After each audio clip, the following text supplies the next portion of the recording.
Let's talk about a technology that pretty much rewrote the rules for data, Apache Hadoop. For a long time, it was the undisputed king of big data. But now, in a world that's all about the cloud and real-time analytics, well, things have changed. So, what's the real story? Yeah, you've probably heard the rumors, right? That Hadoop is old news, a dinosaur. So let's just get right to it and ask the big question. Is Hadoop dead? To really get to the bottom of that, we've got to rewind the clock to the very beginning, to the problem it was born to solve. To get why Hadoop was such a big deal, you have to picture the early 2000s. The internet was just exploding, and that explosion created a kind of problem that nobody was really ready for.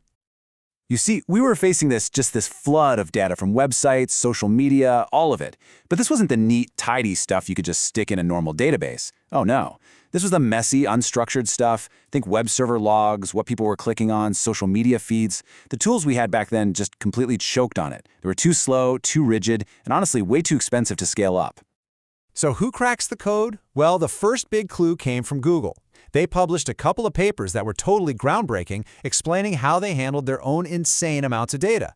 Two developers, Doug Cutting and Mike Caffarella, saw this and created an open-source version. And you gotta love this, they named it Hadoop after Cutting's son's little stuffed elephant.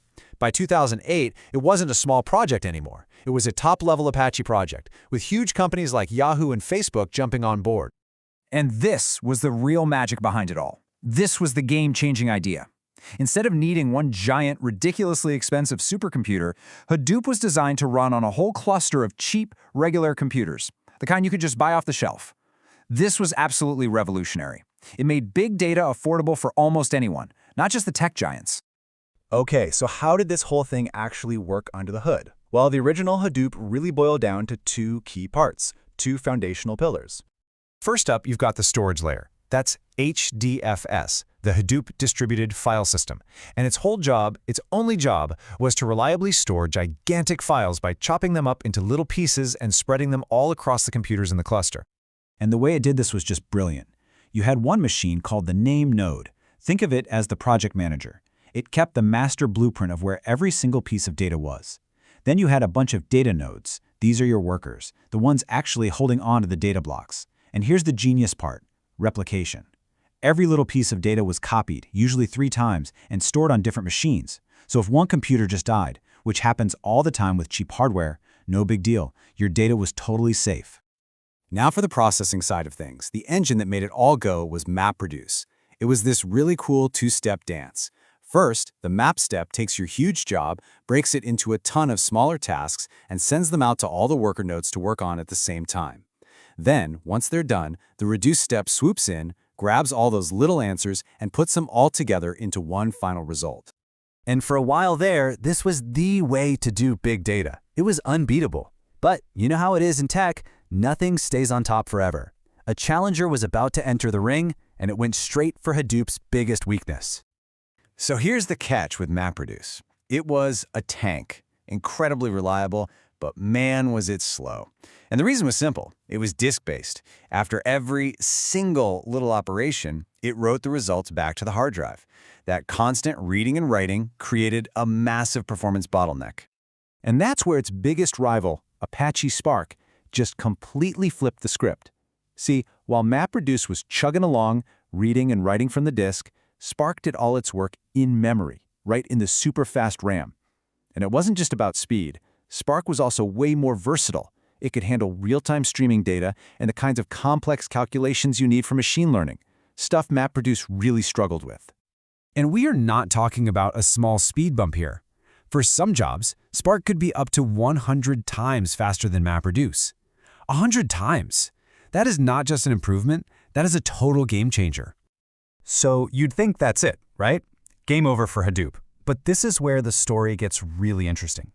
Because instead of dying, Hadoop pulled off one of the smartest pivots I have ever seen in software. And it all came down to a new component called Yarn. Okay, so before Yarn, you have to understand, Hadoop was a package deal. HDFS for storage and MapReduce for processing were basically glued together. You couldn't use one without the other. If you wanted that awesome, reliable HDFS storage, you were stuck with that slow MapReduce engine. Then along comes Yarn, which stands for Yet Another Resource Negotiator, by the way, and it completely blew that system apart. Yarn basically became the new boss of the cluster, the air traffic controller for all the computing resources. And by separating that job from the actual data processing, it broke the glue. All of a sudden, Hadoop wasn't a single tool anymore, it was a platform. And you could run other engines, like, you guessed it, Spark, right on top of HDFS. Hadoop went from being Spark's competitor to being its foundation. And that one change created the world we live in now. This modern hybrid approach, where you can just plug and play the best tool for the job right into the Hadoop ecosystem. And man, did the ecosystem explode after that.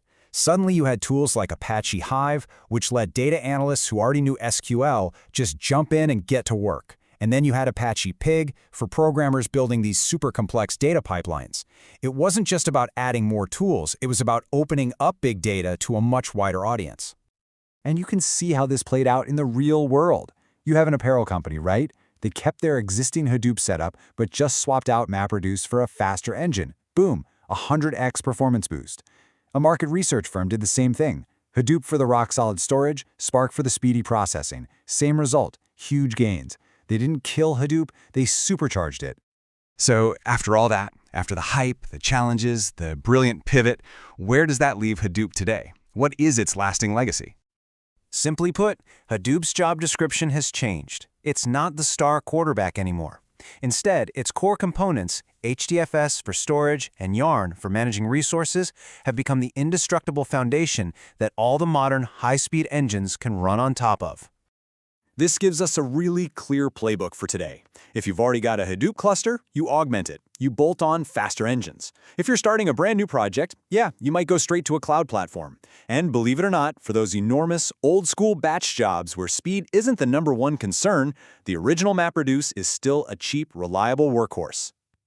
You know, I think this quote just nails it. The original engine, MapReduce, has largely been replaced by something faster, but the chassis, the core framework of HDFS and Yarn, is more important and more widely used than it has ever been. So let's circle all the way back to our first question. Is Hadoop dead? Absolutely not. Not even close. It evolved. It adapted. It stopped being the all-in-one engine and became the unbreakable foundation that powers the next generation of data analytics. It didn't die. It just changed its job.